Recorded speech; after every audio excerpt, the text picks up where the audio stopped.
सोहना नगर की पीर कॉलोनी में बुधवार को प्रशासन का बुलडोजर आखिरकार चल ही गया। करीब 8 घंटे तक चली कश्मकश, बैठकों और इंतजार के बाद पर्यटन विभाग की लगभग 9.5 एकड़ जमीन को अतिक्रमण मुक्त कराने की कार्रवाई शुरू कर दी गई। प्रशासन का दावा है कि इस भूमि की बाजार कीमत करीब 250 करोड़ रुपये है।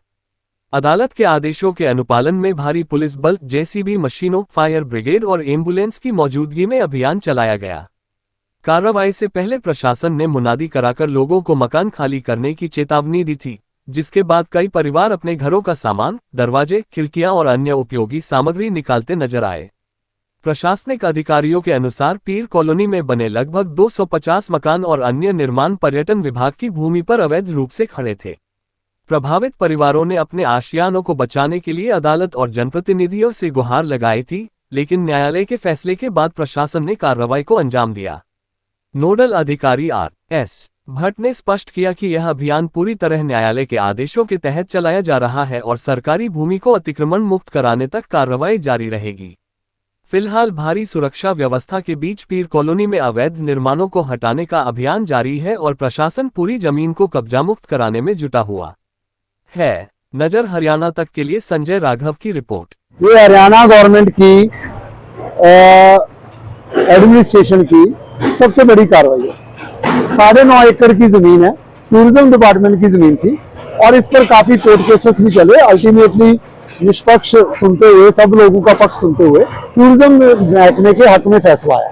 वो फैसला आने के बाद ड्यूटी मजिस्ट्रेट मुझे लगाया गया और आज कमिश्नर ऑफ पुलिस का मैं धन्यवाद करूंगा, जिन्होंने 3 SHO, जिसमें से हमारे SHO जो है भौंसी, SHO सिटी और SHO सदर और 2 ACPs हमारे साथ हैं। उनकी पूरी 150 लोगों की टीम हमारे साथ है और 3 दिन से हम 11 बजे तक इन लोगों को समझाकर हमने CP साहब और DC साहब का जो आदेश था कि लोगों का सामान न टूटे, उस पर हमने काफी वर्किंग की है।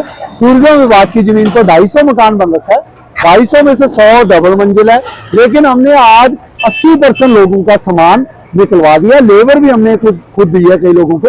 तो मेरा ख्याल ये कार्रवाई जो है, इससे 10 एकड़ लगभग 200 करोड़ 250 करोड़ की जमीन जो है वो टूरिज्म विभाग की खाली होगी।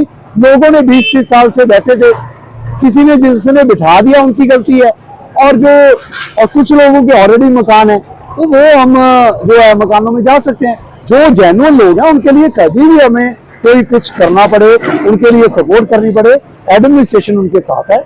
आज की कार्रवाई का टोटल श्रेय जो है टूरिज्म विभाग को तो है ही है, पुलिस विभाग का सबसे ज्यादा योगदान है। CP साहब का, DCP साउथ हितेश यादव जी का और DC साहब का मैं तहे दिल से धन्यवाद करता हूँ कि ड्यूटी मजिस्ट्रेट को लॉ एंड ऑर्डर सिचुएशन के साथ साथ एज नोडल ऑफिसर भी हूँ मैं, तो सरकारी जमीनें खाली करने का दायित्व है। हरियाणा की सबसे बड़ी कार्रवाई है और गुरुग्राम एक ऐसा एग्जाम्पल क्रिएट कर रहा है। लोगों को समझाकर, लोगों का साथ लेकर, कोई एजिटेशन के बिना ऐसे मकान तोड़कर हम इसको अपनी जमीन को वापस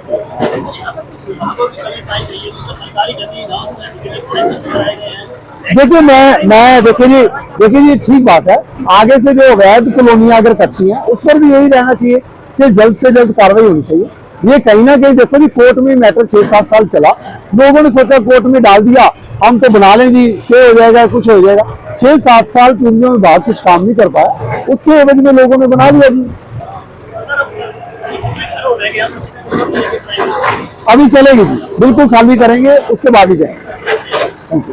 सर हम सन 1965 से है यहाँ और हमने हमारे बाप दादा, बाबा के बाबा गुजर गए, हम गुजर जाएंगे। मेरी उम्र यही सब लोग, मैं भी 65 साल का बच्चा हूँ। हमने अपने जीवन भर की जो दौलत कमाई थी वो हमने सब कुछ इनमें लगा रखी है सर। अब ये बता रहे 3 साल से कोई नोटिस आया आपको? नहीं, हमारे पास सर 3 साल से नहीं, 5 साल तक कोई नोटिस नहीं है हमारे पास। इसकी कोई रजिस्ट्री हुई थी आपकी? नहीं सर, हमारे से कोई रजिस्ट्री नहीं है। हम ये जब बैठे थे पंचायत की गांव के देश आमला जगह हो है ना, उसके हिसाब से बैठे थे। और हमारा जो वहाँ जो पोल लगा हुआ है ना, कमेटी से नक्शा लेकर आए थे, पंडित जी थे उसमें भारद्वाज जी, वो बाकायदा नक्शा लेकर आए थे। वहाँ उन्होंने बैठा के हमें ये समझा था कि भाई इस साइड नहीं बनाना है, आपने इस साइड बनाना है। मीटर कितने दिनों से लगा हुआ है? मीटर लगे हुए सर मेरे को 20 साल। हाउस टैक्स भर रहे हो आप? बिल्कुल, हाउस टैक्स, चूल्हा टैक्स, ये जो गवर्नमेंट के जो फॉलो होते हैं रूल, वो सब हमने पूरे किए, एक भी पेंडिंग में नहीं है हमारा। इससे पहले कोई नोटिस आया उसका कोई है जी? नोटिस आया कोई विभाग? नहीं सर, ऐसा कोई नोटिस नहीं आया।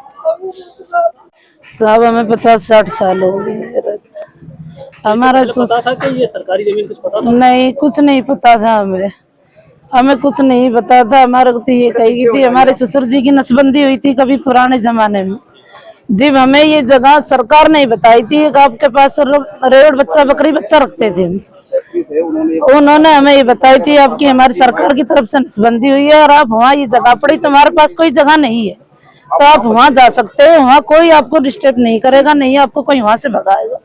तो जी हमारे ससुर जी ने, हमारी सास ने वहाँ यहाँ लाके ये जगह अपना घर बनाया था चक में। कितनी साल पीढ़ी हो गई है? करीब कितनी पीढ़ी? हमारी जी ये कम से कम चौथी पांचवी पीढ़ी चल रही है। हाँ, चौथी पांचवी पीढ़ी चल रही है सर हमारी, और हमें कुछ पता नहीं था हमारे गले ऐसा होगा जी। हमने तो अपने जो रेवड़ बच्चा अपनी जिंदगी का, अपनी लाइफ का, हमने जो छोटे छोटे बच्चे थे हमने भी बड़े बड़े जवान कर दिए, हमने मेहनत करी, मजदूरी करी है, हमने अपना पेट काट काट कर साहब ये घर बनाया। अब मांग करते हो आप? हमारी सरकार से यही मांग है साहब, हमें यहाँ से नहीं भगाया जा, हमारी और कोई बेहतर साहब से मांग नहीं है।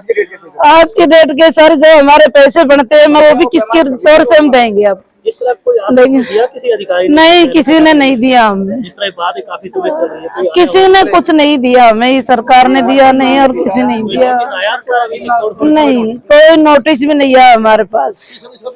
मीटर कब से बिजली की व्यवस्था कब से मिल रही है आपको यहाँ? बिजली की अवस्था तो जी हमें कम से कम 20 साल होगी, मिलते मिलते 20-22 साल हो गए। राशन कार्ड भी आपका? राशन कार्ड भी यहाँ का, पहचान पत्र भी, आधार कार्ड भी है, बिजली का बिल भी दे रहे हैं, पानी का बिल भी, चूल्हा टैक्स भी आया, हाउस टैक्स भी आया, सब भरा हमने।